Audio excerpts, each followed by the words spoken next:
না, এই বাংলায় হবে না, এই বাংলায় হবে না। ফ্যাসিবাদের ঠিকানা। শাসকের উপর হামলা কেন? প্রশাসন জবাব দে, প্রশাসন জবাব দে। এই হামলা কেন? শাসকের উপর হামলা কেন? প্রশাসন জবাব দে। সংগ্রামী উপস্থিতি, আমরা আজকে এখানে খুব পারাক্রান্ত মন নিয়ে উপস্থিত হয়েছি। আপনারা জানেন আজকে আমাদের নাগরিক পার্টির জুলাই পদযাত্রা ছিল গোপালগঞ্জে। যে গোপালগঞ্জ হচ্ছে স্বৈরাচারের আস্তানা। সারা বাংলাদেশ থেকে আমরা স্বৈরাচার উৎখাত করতে পারলেও গোপালগঞ্জ থেকে আমরা স্বৈরাচার উৎখাত করতে পারিনি। এই সরকার গোপালগঞ্জ থেকে স্বৈরাচার উৎখাত করতে ব্যর্থ হয়েছে। আপনারা জানেন নাগরিক পার্টির কেন্দ্রীয় নেতৃবৃন্দ এবং জুলাই বিপ্লবের পর আজকে গোপালগঞ্জে ন্যাক্কারজনক হামলা হয়েছে। আমরা এর তীব্র নিন্দা ও প্রতিবাদ জানাই।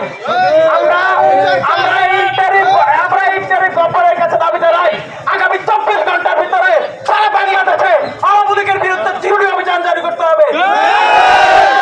তাদেরকে জেলে মারতে হবে। আওয়ামী লীগের কোন চিন্তা বাংলাদেশে রাখা যাবে না। আমরা আজকে প্রতিবাদী মিছিল করেছি।